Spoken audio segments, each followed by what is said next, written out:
सरकार से क्यों डर लगेगा? योगी क्या चीज़ है? अल्लाह है कोई?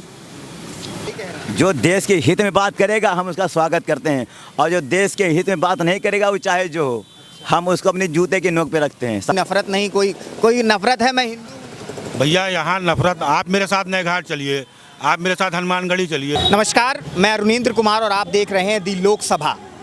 आज हम अयोध्या में मौजूद हैं।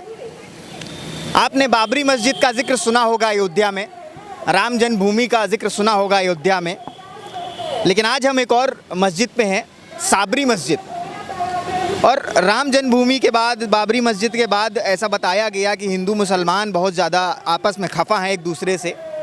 बहुत कुछ ऐसी बातें हुई, चुनावी मुद्दे बने, लेकिन आज हम अयोध्या के ही रहने वाले जो मुस्लिम समुदाय के लोग हैं उनसे जानेंगे कि इस पूरे मुद्दे पर क्या वो खफा हैं, नाराज़ हैं, खुश हैं, क्या है।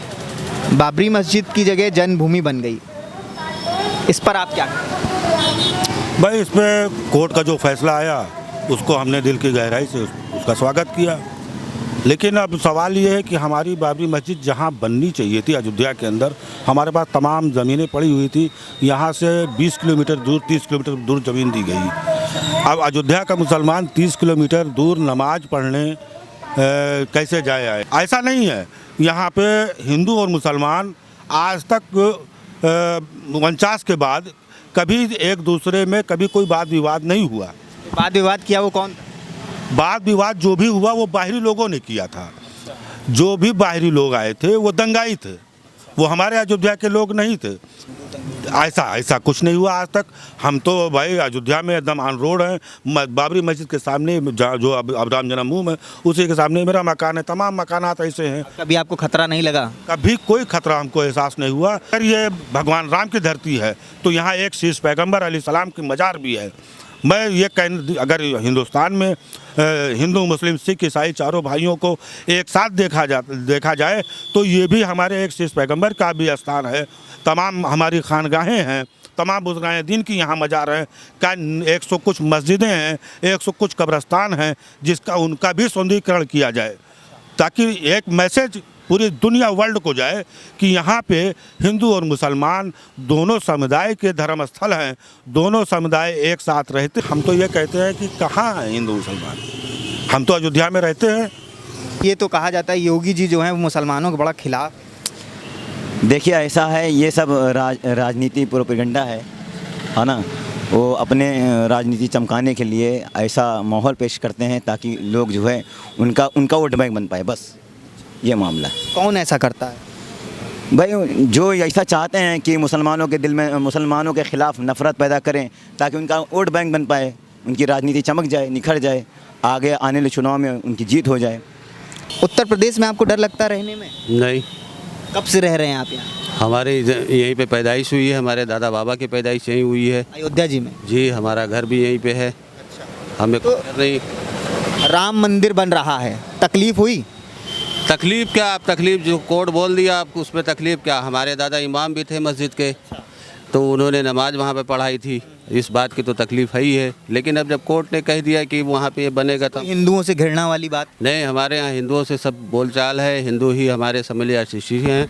वो उनके यहाँ हमारा आना जाना है, हम उनके यहाँ आते जाते हैं। यहाँ पे बहुत से हिंदू लोग बैठे हुए हैं, या सब हिंदू ही लोग हैं। कोई किसी के हाथ में तलवार है या कोई ज़बान है, कुछ नहीं, सब आपस में मिलजुल के रहते हैं। योगी सरकार से भी डर लगता है?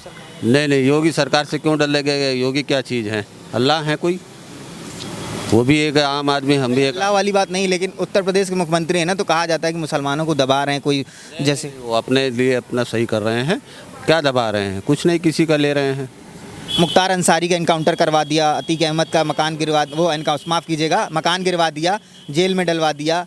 और उससे हमको नहीं मालूम उनका क्या है, क्या मसला नहीं है, क्या संपत्ति है, कैसी है, उस बारे में हम जान ही नहीं पाएंगे तो हम क्या कहें। जो भी है कानून के प्रक्रिया में जो भी होगा सब सही है। मुसलमान को कोई तकलीफ़ नहीं? नहीं, मुसलमान को क्या तकलीफ़ है? आप गलत करेंगे तो आपके ऊपर आएगा मसला। जो जिसने लोग खुद को मुसलमानों को नेता बोलते थे ना।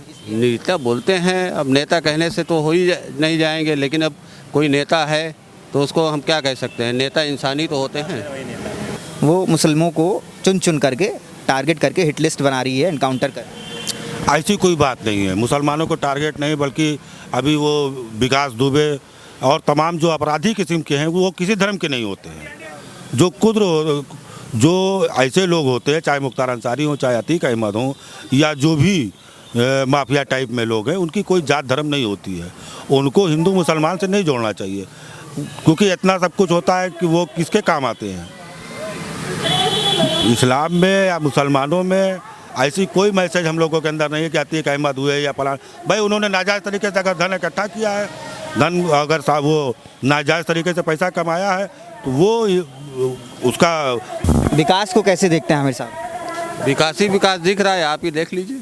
आप बताइए। हम आप भी तो हिंदुस्तानी में रहते हैं ना, मोदी में तो रहते हैं, लेकिन आप यहाँ बहुत विकास हुआ है, देख लीजिए। सब विकास ही विकास दिख रहा है। रोड की सफाई देख लीजिए, गली की सफाई देख लीजिए, सब विकास में आता है। नाराज दिख रहे हैं आप। नाराज वाली अब आप बोले विकास, आप भी टेलीविज़न के, आप भी आँख हैं, देख लीजिए विकास कितना हुआ है। खुश नहीं लगे बताने? आप खुश, आप जब हम सब खुश रहेंगे तब आप विकास बोलेंगे ना। खुश नहीं है अभी विकास के मामले में हम खुश। जो देश के हित में बात करेगा हम उसका स्वागत करते हैं, और जो देश के हित में बात नहीं करेगा वो चाहे जो हो, हम उसको अपने जूते के नोक पे रखते हैं। दी गई। हम अफगानिस्तान पाकिस्तान क्या जाने, भाई वो इमाम हैं, वो इमामत करना चाहिए, उनको सियासत से कोई मतलब रखना नहीं चाहिए। हम हिंदुस्तान के हैं, हिंदुस्तान के बारे में क्या हो रहा है इस पे तवज्जो देना चाहिए। हमें कोई अपने मन में चाहे जो खाए पिए उससे हमसे मतलब नफरत नहीं, कोई नफरत है? मैं हिंदू। भैया यहाँ नफरत, आप मेरे साथ नए घाट चलिए, आप मेरे साथ हनुमानगढ़ी चलिए, आप किसी भी मंदिर में मेरे साथ चलिए, मैं इस लिबास में बाकायदा टोपी और साफे के साथ जिस मंदिर में कहिए मैं उस मंदिर में चलता हूँ, और वहाँ दिक्कत नहीं किसी। वहाँ के महंतों के साथ मेरी गुफ्तगू होती है, बातचीत होती है। ऐसा यहाँ कभी